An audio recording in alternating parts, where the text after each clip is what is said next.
Very good morning guys, स्वागत है आप सभी का हमारे YouTube चैनल में। सो गाइस फटाफट से आइए फिर स्टार्ट करते हैं अपने आज के इस सेशन को। सो गाइस आज से ही हम स्टार्ट कर रहे हैं chapter 1, that is early man, man as a nomad. पिछली क्लासेस में हमने जाना था कि भाई जो इंट्रोडक्शन है हिस्ट्री का, हमें हिस्ट्री क्यों पढ़ना चाहिए, किस तरीके से चीजें स्टार्ट हुई थी, इन सभी चीजों को हम पिछले क्लासेस में अपने समझ चुके हैं। अब आज से हम समझेंगे कि हमारे जो पूर्वज थे, हमारे जो एंसेस्टर्स थे, हमारे जो फोर फादर थे, उन्होंने किन किन दिक्कतों का सामना किया, किस तरीके से वो चेंज हुए, किस तरीके से उनकी लाइफ एक नोमैड से एक वेल सेटल्ड लाइफ में चेंज हुई, आज के इस सेशन में हम जानने वाले हैं। Very good morning. तो भाई सेशन को स्टार्ट करने से पहले आप अगर किसी भी एग्जाम की प्रिपरेशन कर रहे हैं जहां पर हिस्ट्री पूछा जाता है तो ये सेशन आपके लिए बहुत ज्यादा इंपॉर्टेंट है। और अगर आपके साथ ऐसा कोई भी दोस्त है जो कि किसी भी एग्जाम की प्रिपरेशन कर रहा है तो आप उसके साथ सेशन का लिंक शेयर कर दीजिए, ठीक है। सेशन को स्टार्ट करने से पहले गाइज, मैं हूं आशुतोष सिंह। चलिए, तो भाई कल के लास्ट सेशन के अंदर हमने जाना कि किस तरीके से चीजें जो है वो स्टार्ट हुई, इंट्रोडक्शन क्या है हिस्ट्री का, हमें हिस्ट्री क्यों पढ़नी चाहिए। अब आज से हम स्टार्ट करें अपना चैप्टर 1। तो अगर आपने पिछला सेशन नहीं भी देखा है तो ज्यादा नहीं, 20-25 मिनट का है, उसको आप रिकॉर्डिंग से कवर कर सकते हैं। अब आज वाले सेशन को देखना इंपॉर्टेंट इसलिए है क्योंकि भाई यहां से ही आपकी हिस्ट्री स्टार्ट होती है। अब हम बात करना स्टार्ट करें अर्ली मैन की, ठीक है। अर्ली मैन के बारे में हम सभी ने सुना हुआ है, अर्ली मैन, अर्ली मैन मतलब क्लास 6 से सुनते आ रहे हैं, समझते हैं भाई ये चीज है क्या। अब भाई यहां पर जो पहले के लोग थे, जो पिछली क्लास में हमने जाना कि भाई ये उधर उधर घूमते रहते थे खाने के तलाश में, अपने शेल्टर की तलाश में। ये लगभग 3 लाख साल पहले की बात है, ठीक है। 3 लाख साल पहले की बात है जब एक इंसान को फूड गैदरर से फूड प्रोड्यूसर बनने में लगा। और जब वो एक बार फूड प्रोड्यूसर बन गया उसके बाद से उसकी तरक्की इतनी तेज हुई, इवन वी कांट बिलीव। अब सर ये फूड गैदरर और फूड प्रोड्यूसर क्या है। अब भाई साहब ये जो अर्ली मैन लोग थे, ठीक है, चलो अब ये अर्ली मैन थे, ये क्या थे भाई, ये जहां जाते थे वहां पे सर्वनाश कर देते थे। सर्वनाश कर देते थे मतलब अरे बेटा जहां पे जाते थे वहां के जानवरों को मार पीट के खा जाते थे। नेचुरल रिसोर्सेज जितनी भी अवेलेबल होती थी उन सभी को खा पी के सफास्टेड। अब भाई कोई एक पेड़ है, सपोज ये एक ट्री है और इस पे आम लगते हैं। अब ये साल भर में एक ही सीजन में तो लगेंगे, तुम यहां पर गए पूरे पेड़ का आम ही खंगाल डाला। अब उस जंगल में गए, वहां पर 100-150 हिरन थे, कुछ बकरियां थी, कुछ घोड़े थे, सबको मार पीट के खा गए। तुम्हें पता ही नहीं है कौन बकरी है कौन घोड़ा है, तुमने सबको मार पीट के खा लिया। एक आधा गलती से बच गया होगा जिसने कि बाद में फिर से जंगल को रिजुविनेट किया। अब भाई यहां पर अब तुमने ये पूरे रिसोर्सेस खा पी के खत्म कर दिया तो इसको उगने में तो टाइम लगेगा ना, इसको वापस से आने में टाइम लगेगा, ये नेक्स्ट सीजन में आएगा। तो उस टाइम पे क्या थे, ये नोमैड थे, मतलब बंजारे। इनका कोई अता पता नहीं था कब आ रहे हैं कहां जा रहे हैं, बस जहां जा रहे हैं बस उनको शेल्टर चाहिए, खाना चाहिए, और जहां जाएंगे वहां सब बर्बाद कर देंगे, वहां का सब खा पी खत्म। तो इस टाइम पे क्या था, ये फूड गैदर थे, मतलब totally dependent on natural resources. इनके पास खुद को नहीं पता था कि भाई कल मैं क्या खाऊंगा, इन्हें जो मिल गया इन्होंने खा लिया, जहां मन किया वहां सो लिए, गुफाओं के अंदर कभी पेड़ के और टहनियों पे लटक रहे हैं। बेसिकली ज्यादातर इन्हें ये देखा जाता था कि ये भाई साहब ये लोग नदियों के किनारे ज्यादा अपने शेल्टर बनाया करते थे, ठीक है। वेरी गुड मॉर्निंग बेटा, सेशन को शेयर करते रहिए, ठीक है। सेशन को शेयर करने में कोई कंजूसी नहीं होनी चाहिए, ठीक है। चलिए, तो यहां पर जब एक बार ये फूड प्रोड्यूसर बन गया, अब सर ये फूड प्रोड्यूसर क्या है। अब जो फूड प्रोड्यूसर ये बने, फूड प्रोड्यूसर का मतलब समझ लो। पहले ये क्या थे, पहले ये घूमते रहते थे इधर उधर, लेकिन जब इन्हें ये पता लगा कि भाई चीजें जो हैं, अगर हमें आगे अपनी लाइफ को ढंग से जीना है तो हमें खुद का खाना बनाना पड़ेगा। ऐसे कब तक जाकर के जहां जाएंगे वहां सर्वनाश कर देंगे, जितनी भी चीजें हैं सबको खा जाएंगे, ऐसा एक टाइम तक ही तो पॉसिबल है। तो इनको ये समझ में आने लगा कि भाई यार इधर उधर घूमने से कोई फायदा नहीं है, अब चलो ऐसा है कि हम क्या करते हैं, कुछ ना कुछ चल के खोजते हैं। अब जैसे ही इनको ये पता लग गया कि भाई अब ये खाना बना सकते हैं, मतलब ये फूड को ग्रो कर सकते हैं, ये प्लांट्स को उगा सकते हैं, प्लांट्स के बारे में इन्हें जब पता लग गया उस टाइम पे इन्हें ये देखने को मिला कि उसके बाद से इनकी जो लाइफस्टाइल है वो बहुत तेजी से बदली। है ना। अब यहां पर जैसे कि अभी थोड़ी देर पहले मैंने आपको बताया कि जो आदमी थे ये क्या करते थे, एक जगह से दूसरी जगह ये घूमा करते थे इधर उधर, किस चीज की तलाश में। भाई आज भी अगर आप पढ़ाई कर रहे हो, किसी एग्जाम की प्रिपरेशन कर रहे हो, तो एग्जाम की प्रिपरेशन आप किस लिए कर रहे हो, ताकि आपको अच्छा फूड मिल सके आने वाले टाइम में। कल को शादी होगी, बच्चे होंगे, बीवी होगी, नहीं लेके जाओगे तो बीवी थप्पड़ भी मारेगी और बेलन अलग से चलेगा। तो भाई किस लिए आप एक अच्छी नौकरी तलाश करो, ताकि आपको अच्छा फूड मिल सके, शेल्टर मिल सके, अच्छे कपड़े पहन सको। वैसे ही ये लोग भी इधर उधर घुमा करते थे। कपड़ों का उतना नॉलेज तो इनको था नहीं, आएंगे इनके कपड़ों के ऊपर भी, लेकिन ये फूड और शेल्टर के तलाश में ज्यादातर ये घुमा करते थे इधर उधर, कि जहां भी खाना मिल जाए वहां पर इन्होंने खाना खाया, अपनी रात गुजारी, और जब तक से वहां की चीजें खत्म नहीं हो जाती है तब तक वहां से हिलेंगे नहीं, जब तक तोड़ेंगे नहीं तब तक छोड़ेंगे नहीं। इनके साथ वही सीन था, जब तक से सब कुछ खा पी के खत्म नहीं कर देंगे तब तक से इन लोगों ने कसम खा रखी थी हम छोड़ेंगे नहीं। ठीक है। अब भाई साहब ये तो बात हो गई, अब ये रहते कहां थे।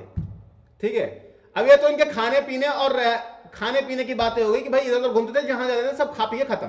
अब ये रहते कहां थे, तो ये बेसिकली इनको ज्यादातर ये जो देखे गए हैं, ये देखे गए हैं कि भाई ये रिवर वैली के पास में आपको देखने को मिलेंगे, रिवर वैली के पास में। अब सर रिवर वैली मतलब जहां पर नदियां बहती हो, क्योंकि वाटर रिसोर्सेज, वाटर तो सभी के लिए इंपॉर्टेंट है, एक ह्यूमन लाइफ के लिए वाटर बहुत ज्यादा इंपॉर्टेंट है। तो इनके जो भी केव्स पाए गए हैं वो सारे के सारे केव्स जो हैं वो नदियों के किनारे देखने को मिले, या फिर ये अपना शेल्टर जो है, बड़े बड़े जो पेड़ होते थे, ट्रीज होते थे, जहां पे मतलब घने पत्ते होते थे जिन पेड़ों के ऊपर, उन पे ये अपना शेल्टर ले लिया करते थे, ताकि ये उन जंगली जानवरों से बचे रहे।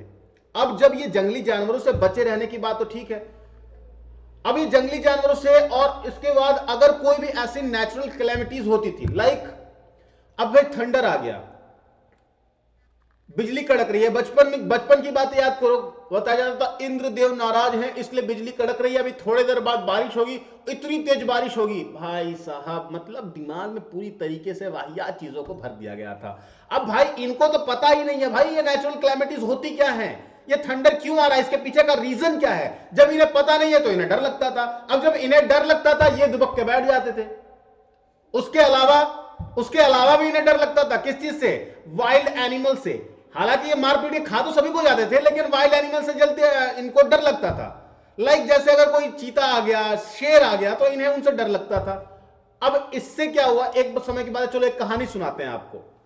अच्छा सर ठीक है, जब कहानी सुनाई रहे हो तो बढ़िया से सुनाना। तो बेटा पिट्ठू खेला होगा बचपन में, पिट्ठू। हाँ सर खेला है, कभी कभी याद नहीं आ रहा है, यादें बड़ी धुंधली सी हो गई हैं। हम याद दिलाते हैं, ये एक पत्थर के ऊपर दूसरा पत्थर, दूसरे के ऊपर तीसरा, तीसरे के ऊपर चौथा। उस समय कुछ समय पहले की बात है, लाखों साल पहले की बात है इनफैक्ट, कुछ बच्चे थे अर्ली मैन के, वो लोग क्या कर रहे थे, पिट्ठू खेल रहे थे। पिट्ठू खेल रहे थे, उसके आसपास जो है वो घासें बहुत सूखी पड़ी थी। अब घास सूखी पड़ी थी, ये पिट्ठू खेल रहे थे, जिस पत्थर को ये मार रहे थे, क्योंकि उस पर हम तो अभी गेंद से खेलते हैं, बॉल से खेलते हैं, लेकिन उस टाइम पे गेंद या बॉल नहीं हुआ करती थी, ये लोग बस मार रहे थे। अब जब इन्होंने मारना स्टार्ट किया तो जो पत्थर आपस में टकरा रहे थे उससे एक स्पार्कल निकला, स्पार्कल निकला। जब स्पार्कल निकल रहा था, जब स्पार्क निकल रहा था उसमें से, तो उसने क्या किया, जो घास पड़ी हुई थी सूखी साइड में, उसमें आग लग गई। अब भाई साहब पूरे जितने भी ये सारे के सारे बैठे हुए थे फैमिली मेंबर्स, सभी डर गए, यार ये क्या हो गया, अचानक से इतना बड़ा गोला कहां से आ गया। अब फायर, उनको क्या पता कि भाई फायर है ये। अब वो सारे के सारे डर गए, और भाई रामू की मम्मी आके शामू को बजा रही है, तुम बदतमीज कहीं के, कुछ भी करते रहते हो, जिंदगी ले लोगे, ये वो, मतलब इनडायरेक्टली। अब ये इन्होंने क्या कर लिया भाई, फायर की खोज कर ली, इन्होंने फायर की डिस्कवरी कर ली, लेकिन इनको ये नहीं पता है कि भाई ये फायर का काम क्या है। धीरे धीरे ये समझेंगे इस चीज को ये धीरे धीरे समझेंगे। अब इनको ये तो पता लग गया कि भाई फायर जो है हमने डिस्कवर कर लिया, लेकिन किसने डिस्कवर किया आज तक हमें नहीं पता कि भाई फायर को फर्स्ट टाइम किसने डिस्कवर किया। रामू ने किया, श्यामू ने किया, उसके मम्मी ने किया, उसके पापा ने किया, हमें नहीं पता। लेकिन जब इन्होंने फायर डिस्कवर कर लिया तो इस फायर का अब ये इस्तेमाल करने लगे, किस चीज में, इन फायर्स का ये यूज करने लगे कि भाई चलो जब ठंड लग रही है तो फायर जला लिया। उसके अलावा ये प्रोटेक्शन प्रोवाइड करता था, क्योंकि जहां पर आग जलती थी वहां पर वाइल्ड एनिमल्स जो है वो नहीं आया करते थे। तो जिस भी केव्स के बाहर ये रहते थे, ठीक है, ये देख लो, जिस भी केव्स के बाहर रहते थे ये यहां पर इस तरीके से आग जला दिया करते थे। आग जला देने से, अब ये देख लो यहां पर अगर आप लोग ध्यान से देख पा रहे हो तो ये रामू की मम्मी है, ये रामू है, और ये श्यामू जो है थोड़ा सा बड़ा हो गया है, ये उसके दादाजी हैं और ये इसके पिताजी। अब पिताजी लेके खड़े हैं, बेटा हमारे बेटे की तरफ देख लिया ना तो समझ जाना क्या हाल होगा। तो ये लोग क्या करते थे, हाथ में देख लीजिए, इनके हाथ में एक पत्थर है, इस पत्थर से अब इनको पता चलेगा कि आग जलाना, जिस केव के अंदर ये रहा करते थे उस केव के बाहर ये आग जला देते थे, ताकि जो वाइल्ड एनिमल्स हैं वो इन पर अटैक ना कर सके। आग देख करके वाइल्ड एनिमल्स को भी डर लगता था, वो वहां पे नहीं आते थे, यूजुअली वो अटैक नहीं किया करते थे। ठीक है, चलिए, तो भाई यहां तक तो इन्होंने, अब भाई आग की डिस्कवरी इनको हो चुकी है, लेकिन किसने किया ये हमें नहीं पता है। अब ये हमारे जो एंसेस्टर्स थे, ये लोग टूल्स और वेपन्स कैसे यूज किया करते थे सर? टूल्स और वेपन्स कैसे यूज किया करते थे? तो भाई फ्लिंट होता है, फ्लिंट जो होता है एक तरीके का पत्थर होता है, ठीक है, स्टोन का एक प्रकार होता है। अब कुछ राजा बाबू आकर के बोलेंगे सर फ्लिंट क्या होता है? बेटा सिंपल भाषा में समझ लो, एक पत्थर होता है, ठीक है, जिसका यूज ये करते थे, आप ये कह लो कि आग जलाने के लिए ये फ्लिंट का यूज करते थे, क्योंकि आपस में जब दो फ्लिंट को जलाया टकराते थे तो स्पार्क निकलता था जिससे कि वो आग जलाते थे। हालांकि इनको टाइम बहुत लगता था। अब ये जो फ्लिंट था, एक्चुअल में ये फ्लिंट जो पत्थर का प्रकार है ये बहुत ज्यादा हार्ड होता था, लेकिन इसको शेप आप इजीली दे सकते थे। ठीक है, अब यहां पर जब इनको ये चीज लगा कि भाई इसका यूज तो हम टूल्स और वेपन्स बनाने के लिए भी इस्तेमाल कर सकते हैं, तो इन्होंने क्या किया, इस फ्लिंट को शेप देना स्टार्ट कर दिया। अब जब इन्होंने शेप देना स्टार्ट किया इस चीज को, तो इन्होंने इस चीज से ऐसी चीजें बना दी, मतलब कि कुछ एक्स टाइप का दिखने का, ये कह लो एरो जैसा बना दिया, यहां पर एक्स जैसा बना दिया, हैमर टाइप का बना दिया। लेकिन उस टाइम पे इनके पास हैंडल्स नहीं हुआ करते थे, इन पत्थरों के पीछे हैंडल्स नहीं होते थे, ये बस हाथ से ही यूं पकड़ते थे। ठीक है, अब इनके हाथ में ऐसे पत्थर जो भी आ गए जो कि इजीली ये कैरी कर सकते हैं, इनको इजीली पकड़ सकते हैं, उसी से अब इन वेपन से ये करते क्या थे, तो भाई ये जानवरों को मार दिया, पेड़ काट दिया। पेड़ को कैसे काट रहे हैं, यूं हाथ पकड़ के ऐसे मार रहे हैं, पेड़ कट गया, पेड़ कट गया। अब उसके बाद ये जानवरों को जिनको मारा है, क्योंकि अब चलो एक और कहानी सुना देता हूं तुम्हें, ठीक है, आगे बढ़ने से पहले एक और कहानी सुन लो। अब भाई जो रामू ने आग लगाई थी, रामू ने यहां पर थोड़ी देर पहले आग लगा दी थी, रामू ने आग लगाई। अब वहां पर हुआ क्या कि उनके आसपास जो जहां पर ये रह रहे थे, ये एक शिकार करके लेके आ रखे थे, हिरन का शिकार किया हुआ था इनके पिताजी ने। अब वो हिरन जो है उसमें जल गया, जो आग लगी वहां पर हिरन जो है वो जल गया। अब वो हिरन जल गया तो इसके पापा तो इसको पीट रहे हैं, एकदम बढ़िया से सूत रहे हैं, नालायक कहीं के, कोई काम तो आता नहीं है, बड़ी मुश्किल से एक शिकार लाए थे कि सारे फैमिली मेंबर बैठ के रात में डिनर करेंगे, उसको भी जला पिटा के कर दिए। अब हो गई है रात, भाई इसके पापा जाए कहां, रामू के पापा जाते कहां? अब रात हो गई है, अब रामू के पापा बाहर जा नहीं सकते, क्योंकि शिकार करने गए, कहीं उल्टा इनका शिकार होगा तो खत्म, टाटा बाय बाय हो जाएगा। तो इन्होंने बोला ठीक है भाई, अब जो है उसी से काम चला लेते हैं। जब इन्होंने निकाला भाई साहब डियर का गोश्त, ओ माय गॉड, इनको बड़ा मजा आया खाने में भाई। तब यहां से इनको यह लगा कि भाई कच्चा मांस खाने से ज्यादा टेस्टी है, उसे आग में डाल के पका लो, और पका के खाना जो है वो ज्यादा बढ़िया लग रहा है।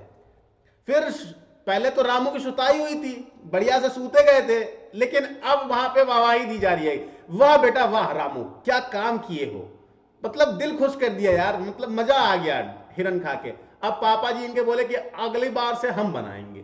थोड़ा सा जल गया था रामू के टाइम पे क्योंकि आग ज्यादा थी, लेकिन बाद में इनके पिताजी ने बड़ी अच्छे तरीके से चीजों को बनाया। अब ये एनिमल्स को जब मारा करते थे, ठीक है, जब ये एनिमल्स को मारा करते थे तो उसके लिए ये वेपन्स का यूज करते थे। अब जब ये शेप दे रहे थे, जैसे कि अगर आप किसी भी चीज को शेप दे रहे हो, आप पेंसिल का एग्जांपल ले लेते हैं हम। अब पेंसिल को जब आप लिखने के लिए आप शार्पनर से शार्प करते हो तो उस टाइम पे क्या होता है, जो वेस्ट होता है वो निकल जाता है, और हमारे दिमाग में कुछ बुद्धिजीवी लोगों ने बोल दिया था कि इसको दूध में जो छिलके निकलने इसको डाल देना, जम जाएगा तो रबड़ बन जाएगा। हम सब ने ये काम किया है, हमने खुद किया है। अब भाई उसके आगे जब चीजें बढ़े तो जो ये यहां पर जब ये चीजों को निकालते थे, जैसे कि इन्होंने शार्प किया, तो उसके बाद जो फ्लिंट से जो आप ये कह लो कि स्पेयर पार्ट्स बच गए, जो कुछ चीजें बच गई हैं, उनसे ये क्या करते थे, उनको भी ये यूज में लेते थे। उससे ये क्या बनाते थे, नाइफ्स। उससे ये नाइफ्स बनाते थे, ताकि ये जो बारीक काम है, बारीक काम है, मतलब जैसे कि सर, तो भाई जैसे हिरन का खाल उतारना हो गया, तो वो कैसे उतारेंगे, हथौड़ी कुल्हाड़ी लेके जाएंगे, नहीं ना।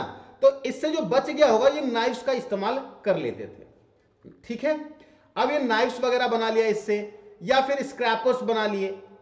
लेकिन जब पहले इन्होंने ये टूल्स बनाना स्टार्ट किया था, उस टाइम पे इनके पीछे हैंडल्स नहीं हुआ करते थे, हैंडल्स नहीं होते थे, फिर से कैसे हाथ से ही करते थे। लेकिन कुछ टाइम बाद इन्हें ये दिखा कि भाई मोर एफिशिएंटली काम करना है, मतलब और ज्यादा अच्छे से इसको काम करना है, तो इसके पीछे हमें हैंडल लगाना पड़ेगा। भाई हैंडल लगाना पड़ेगा, तो इनके दिमाग में आ गया भाई साहब क्यों ना लकड़ी ही लगा दिया जाए इसके पीछे, तो लकड़ी लगा दिया और ज्यादा मोर एफिशिएंटली ये लोग काम करने लगे। ठीक है, अब अगर हम बात करें, ये जो पत्थर है, ये जो फ्लिंट टाइप के पत्थर है और ऐसे जो बने वेपन्स है, वो हमें कहां देखने को मिलते हैं, तो बेटा सोहन रिवर है पंजाब के अंदर, आपको यहां पर ऐसे पत्थर से बने वेपन्स देखने को मिल जाएंगे। और कश्मीर वैली के अंदर जो चीज हमें देखने को मिली है, वो देखिए वहां पर लोग जानवरों के बोन से बने हुए आप टूल्स और वेपन्स का इस्तेमाल करते थे।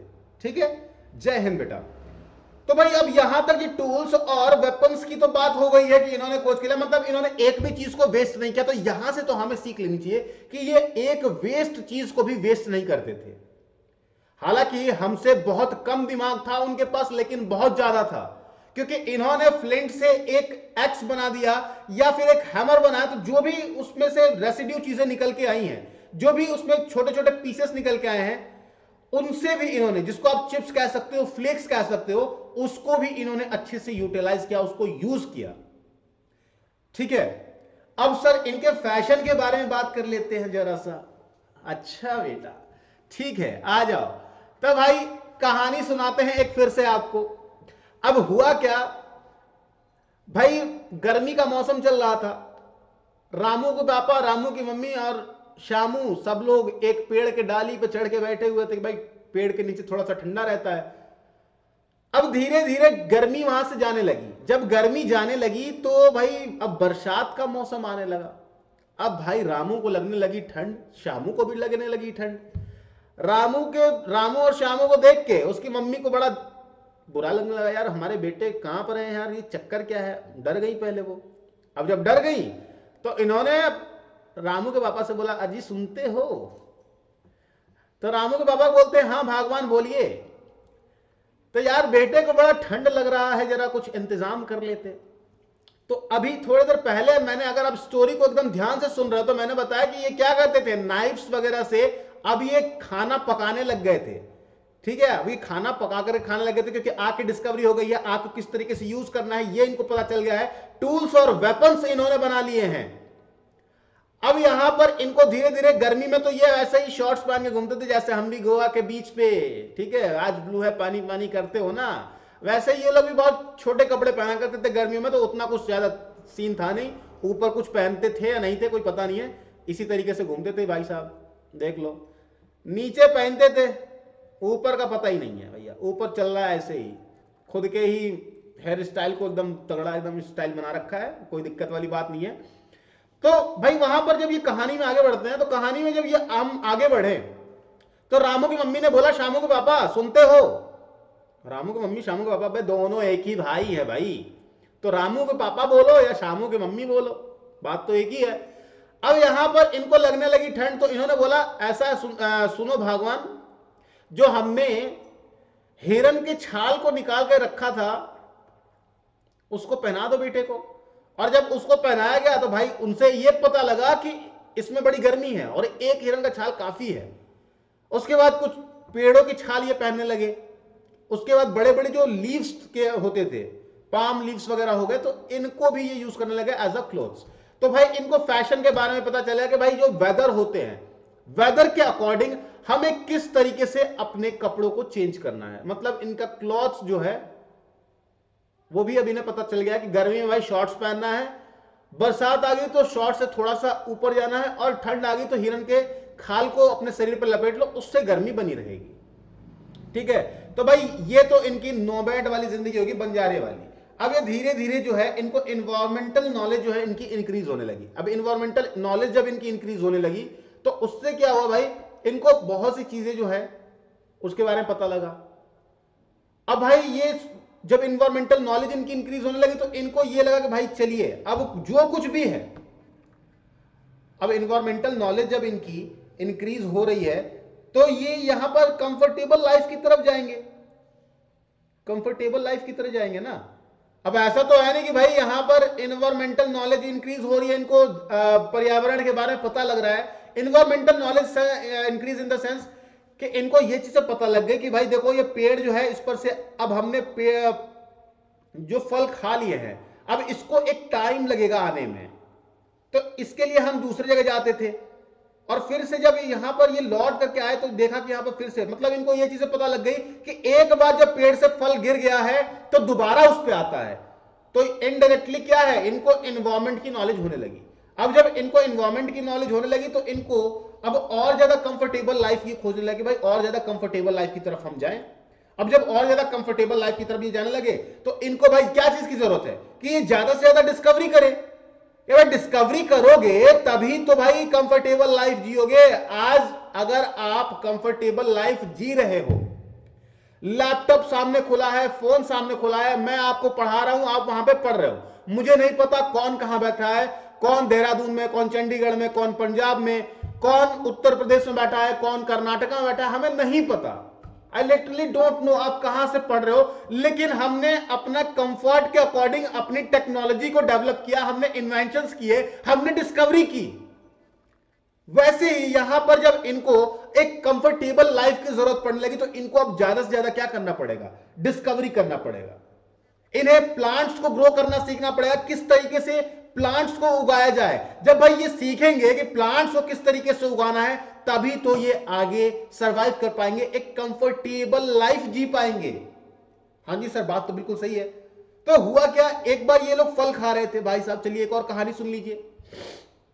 एक समय की बात है भाई, रामू के पापा जो है वो फल खाए तो उन्होंने डाल दिया और उन्होंने 4 दिन बाद देखा, क्योंकि ऐसे इजीली तो वो एक जगह से दूसरी जगह मूव करते नहीं थे, उन्होंने फेंका, फल को फेंका और उनके बच्चों ने कुछ गड्ढा वड्ढा कर रखा था, खेल रहे थे, उसके अंदर वो जाकर के सेब गिर गया। सेब या कुछ भी, कोई भी फल मान लो, कोई भी प्लांट मान लो, तो उन्होंने खा करके फेंका। उसके अंदर इनडायरेक्टली उनको ये समझ में आया कि भाई इसके अंदर एक सीड होता है, एक बीज होता है। क्योंकि 4-5 दिन बाद उन्होंने देखा कि भाई बरसात का मौसम था, 4-5 दिन बाद जहां पर उन्होंने फेंका था वहां पर एक पौधा निकल आ गया। अब वो विंटर्स में देखा तो वो पौधा बड़ा हो गया और उसके बाद भाई जैसे ही विंटर्स खत्म होने वाले थे उसके ऊपर फल आने लगे। ओ माथा टनका इनका। अब इनका माथा ठनका, तो माथा जब ठनका तो इनको यह देखने को मिला कि भाई यहां पर इस चीज को हम उगा सकते हैं। मतलब एक और डिस्कवरी कर ली कि भाई प्लांट्स को उगाना है तो जमीन के अंदर बीज डालो, पानी दो उसे, वो उग जाएगा। और इसके अकॉर्डिंगली हम क्या कर सकते हैं भाई, अपने आप को एक जगह पे स्थायी करके रख सकते हैं। और इसी को आप कह रहे हो बिगिनिंग ऑफ सेटल्ड लाइफ। ज्यादा से ज्यादा डिस्कवरी, जितना ज्यादा वो सीखेंगे चीजों को बनाना, उतनी ज्यादा चीजों को वो क्या कर सकते हैं भाई, उतने कंफर्टेबल वे ऑफ लिविंग में वो रह सकते हैं। अब जब इन्हें प्लांट्स के बारे में पता लग गया, इन्हें प्लांट्स के बारे में पता लग गया कि भाई प्लांट्स को कैसे ग्रो करते हैं, तब भाई अब क्या इन्हें एक जगह से दूसरी जगह घूमने की जरूरत है? नहीं है। क्योंकि भाई अब इन्हें यह तो पता है ना कि भाई कौन सा प्लांट समर्स में होता है, किससे हम फल समर में ले सकते हैं, किससे हम विंटर में ले सकते हैं, किससे हम मॉनसून में ले सकते हैं। मतलब इन्हें इतनी नॉलेज हो गई कि कौन सा पौधा किस समय फल देता है। उसके अकॉर्डिंग अब ये क्या करने लगे, खेती करने लगे, प्लांटेशन करने लगे। मगर मतलब एग्रीकल्चर लाइफ यहां से स्टार्ट हो गई और इसी को कह रहे हैं हम कि भाई इनकी सेटल्ड लाइफ यहां से स्टार्ट होती है। ठीक है। अब भाई यहां पर कुछ तरीके से ये लोग क्या करने लगे भाई, हर्ट्स वगैरह बनाने लगे, छोटे छोटे नदियों के किनारे ये हर्ट्स बनाते थे और फिर उसके बाद खेती होने लगी, है ना। तो भाई यहां पर ये लोग खेती वगैरह करने लगे। अब ये सारी चीजें जो है लगभग 4-5 हजार साल पहले स्टार्ट हुई थी, अभी की बात नहीं कर रहे हैं हम, ये 4-5 साल पहले की 4-5 साल पहले ये सारी चीजें स्टार्ट हो चुकी थी। अच्छा सर, फिर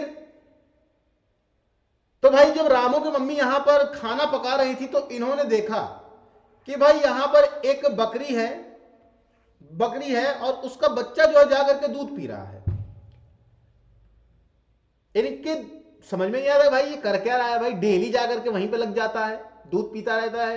ये तो हमें पता है ना कि भाई दूध पी रहा है वो। रामू की मम्मी ने उसको हटा करके जाकर खुद ही टेस्ट कर लिया, कह रहे बड़ा टेस्टी लग रहा है यार ये। तो कह रहे कि रामू के पापा तुम बहुत बड़े ढक्कन हो बे। तो रामू के पापा बोला ढक्कन हो बे मतलब? अबे तुम बहुत बड़े इडियट हो, नालायक हो, ढक्कन हो। तुमको पता ही है जिसको तुम मारने के लिए ला रखे हो वो तो दूध भी देती है। हाँ, रामू के पापा कह रहे हैं सही में मैं तो बहुत बड़ा ढक्कन हूं यार, हमने तो पता नहीं कितने मारपीट के साइड कर दिए, खा पी के पचा भी दिया, सुबह खाया शाम को निकाल भी दिया, हमें पता भी नहीं है। मतलब इनडायरेक्टली इन्हें यह पता लग गया कि भाई ये जानवर जिनको हम मारते हैं ये हमें दूध भी देते हैं। तो यहां से इन्होंने पशुपालन स्टार्ट किया, टैमिंग ऑफ एनिमल्स। उसके बाद इन्हें ये भेड़ी जैसा कुत्ता देख रहे हो, अब ये भेड़ी जैसे कुत्ते को जब इन्होंने देखा तो इनको ये देखने को मिला कि भाई अगर हम इन्हें खाना दे रहे हैं तो ये हमें प्रोटेक्शन प्रोवाइड कर रहे हैं। तो जब ये हमें प्रोटेक्शन प्रोवाइड कर रहे हैं तो क्यों ना इनको भी पाला जाए। इन्होंने इनको भी पालना स्टार्ट कर दिया। फिर उसके बाद जो बड़े एनिमल्स थे लाइक कैटल्स, फिर गाय से भी इनको पता लगा कि भाई गाय भी हमें दूध देती है। और जो ऑक्स होते हैं या भैंसे होते हैं उनको हम अपने कार्ट्स के अंदर लगा करके क्या कर सकते हैं, उनसे हम काम करवा सकते हैं, अपने खेतों के अंदर उनसे काम करवाया जा सकता है। अच्छा, तो रामू के पापा ने मान लिया कि भाई मान ले शामू की मां हम बहुत बड़े ढक्कन थे, लेकिन अब से हम ऐसा नहीं करेंगे, अब से हम मारेंगे सिर्फ उसी को जो काम का नहीं रहेगा, बाकी जिससे दूध मिलता है हमें उससे हम दूध लेंगे, अपने बच्चों को दूध पिलाएंगे बढ़िया एकदम, low cholesterol, extra fat, fresh milk. तो ऐसा भाई उस टाइम पे नहीं था, जो निकला वो पी लिया, सिंपल सी बात है। ठीक है, तो अभी जो कोलेस्ट्रॉल और एक्स्ट्रा मिल्क जो करते हो ना वो रहने दो। ठीक है, तो भाई इस तरीके से भाई इन्होंने पशुपालन भी स्टार्ट कर दिया। जब पशुपालन स्टार्ट हो गया तो ये चीजें जो देखने को हमें मिली। अब उसके बाद इन्होंने धीरे धीरे जब ये आगे बढ़ने लगे, क्योंकि भाई लाइफ है, लाइफ तो आगे बढ़ेगी, इन्होंने मेटल्स का खोज किया। मेटल्स का खोज करने से पहले मैंने आपको बताया कि ये जो है पत्थरों से अपने टूल्स को बनाया करते थे। अब जब पत्थरों से अपने टूल्स को ये बना रहे हैं तो उस एज को जब हम बोलते हैं उसको हम स्टोन एज के नाम से जानते हैं। अब भाई ये एक समय की बात है कि इनके पिताजी जो है वो जाकर के बैठे हुए थे किसी टीले पे, वहां पर वॉल्केनो फटा, क्या हुआ, कहां से इनको कॉपर मिल गया। अब जब इनको कॉपर मिला तो इन्होंने ये देखा कि भाई ये जो फ्लिंट है, फ्लिंट वाला जो पत्थर है इससे काफी ज्यादा हार्ड है और काफी ज्यादा यूजफुल लग रहा है हंटिंग के लिए। फिर आगे जब चीजें पता नहीं कैसे हुआ इसका इन्वेंशन, ये आज तक किसी को नहीं पता कि किस तरीके से हमारे पूर्वजों ने कॉपर को ढूंढा, ये किसी को नहीं पता। ठीक है, अब कॉपर किस तरीके से ढूंढा, किस तरीके से जिंक को ढूंढा, किस तरीके से लेड को ढूंढा, ये किसी को नहीं पता। लेकिन फिर बाद में धीरे धीरे इन्होंने क्या किया, कॉपर, जिंक, लेड, इन सभी को मिला करके एक नए मेटल का इन्होंने क्या किया, डिस्कवर किया। उसको बोला गया अलॉय, ब्रॉन्ज भी कह सकते हो आप। ठीक है, उसको ब्रॉन्ज या अलॉय कहा गया। मतलब इन सभी को मिला करके इन्होंने एक नया मेटल डिस्कवर कर लिया। अब उनको पत्थर से बने हुए चाकू की या पत्थर से बने हुए एक्सेस की जरूरत नहीं थी। क्यों? क्योंकि उन्होंने मेटल्स का डिस्कवरी कर लिया है। और भाई इस एज को आप जानते हो कैल्कोलिथिक एज के नाम से। जब पत्थर से ये काम करते थे उसको आप स्टोन एज के नाम से जानते हो, लेकिन जब इन्होंने ब्रोंज की डिस्कवरी कर ली तो उसको आप ब्रोंज एज और कैल्कोलिथिक एज से जानते हो। ठीक है, तो भाई इस तरीके से इन्होंने मेटल्स का भी खोज कर लिया। Clear everyone? अब यहां पर जो है ये कॉपर ब्रॉन्ज एक्सेस जो है, नाइफ जो है, ये कहां पर देखने को मिले हमें? तो ब्रह्मगिरी, मैसूर के पास जो ब्रह्मगिरी पर्वत है या फिर ब्रह्मगिरी के जो वैले हैं वहां पर हमें ऐसे नाइफ्स और एक्सेस जो है ब्रॉन्ज से बने हुए मिले। और नवादा तोली में जो है नर्मदा के पास नवादा तोली नाम की जगह है, वहां पर हमें ये सारी चीजें देखने को मिली, जिससे हमें ये पता लगा कि इन्होंने ब्रॉन्ज से बने हुए, मेटल्स से बने हुए वेपन्स को भी, टूल्स को भी बनाया था। अब उसके बाद आगे जब कहानी बढ़ने लगी तो ये पेड़ काट रहे थे, पेड़ काटते काटते क्या हुआ, ये धक्का देकर ले जा रहे थे। अब पहले धक्का जब दे रहे थे तो इस तरीके से, सपोज लाइक ये पेंटैब है, इस तरीके से हम धक्का दे रहे हैं। जब धक्का दे रहे हैं इसको तो हमें नहीं पता है कि भाई ये गोल है, ये इस तरीके से भी जा सकता है, हम बस धक्का दिए जा रहे हैं इसको, सिंपल। अब इसमें ज्यादा एनर्जी भी लग रही है, फोर्स भी लग रहा है, लेकिन काम हमारा बन नहीं पा रहा है भाई। अब यहां पर भाई साहब के दिमाग में पता नहीं क्या है कि उन्होंने उसको इस तरीके से धक्का मारने से बजाय यूं खड़ा कर दिया और धक्का दिया। जब धक्का दिया तो भाई ये गोल गोल घूमता हुआ सीधा नीचे चला गया भाई, वो जरा सी भी एनर्जी लगी नहीं। अब इनका माथा ठनका, फिर से दिमाग, ओ माय गॉड, मिंटोस की बत्ती लो, मिंटोस खाओ और बत्ती जगाओ। तो भाई जैसे ही इन्होंने फिर से इनके दिमाग के अंदर एक लाइट जली। अब लाइट जली कैसे जली कि भाई यहां पर जो गोल चीजें हैं वो उनमें ज्यादा दम नहीं लगता है। अब ज्यादा दम नहीं लगता है तो हम ज्यादा से ज्यादा चीजों को यहां से वहां तक कैरी कर पाएंगे, और जब कैरी कर पाएंगे तो यहां पर हम ज्यादा से ज्यादा डिस्टेंस ट्रेवल कर सकते हैं।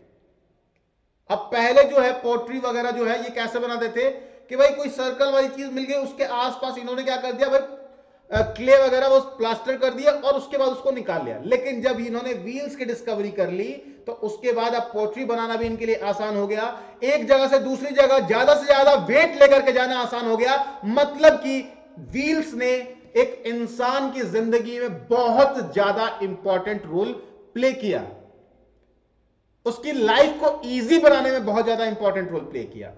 ठीक है, तो इस तरीके से भाई इन्होंने व्हील्स की डिस्कवरी कर ली। किसने किया ये नहीं पता, लेकिन सपोज ये किया जाता है कि इस तरीके से होता है। इसके पीछे कहानी आप खुद से कुछ भी बना सकते हो, किस तरीके से हुआ ये किसी को नहीं पता, किसने किया ये किसी को नहीं पता। ठीक है, तो हमने जो किताबें पढ़ा हम भी वही जानते हैं, हम किताबों से ज्यादा नहीं जान सकते कि हम हिस्टोरियन नहीं हैं। Clear everyone? तो भाई नेक्स्ट क्लास में हम अर्ली विलेजेस जानेंगे। जो भी बच्चे नए हैं मेरी क्लास के अंदर, बेटा ये मेरा टेलीग्राम चैनल है unacademy@आशुतोष, इसको जा करके आप ज्वाइन कर लीजिए। मेरे आने वाले क्लासेस की नोटिफिकेशन आपको यहां पर मिल जाएंगी। ठीक है, लिंक पीडीएफ वगैरह सब आपको यहां पर प्रोवाइड करा दिया जाता है। जो भी बच्चे मुझसे सोशल नेटवर्किंग पर जुड़ना चाहते हैं वो मेरे इंस्टाग्राम पे मुझे फॉलो कर सकते हैं, आशुतोष_सिंह_911 पे। जो भी आपकी क्वेरीज होंगी एग्जाम से रिलेटेड, किसी भी एग्जाम से, डिफेंस हो या फिर कोई भी एग्जाम हो उससे रिलेटेड अगर कोई भी क्वेरी है तो आप मुझे यहां पर टेक्स्ट करके पूछ सकते हैं। I will definitely help you out. जब भी टाइम मिलेगा मैं पक्का रिप्लाई करूंगा। ठीक है गाइस।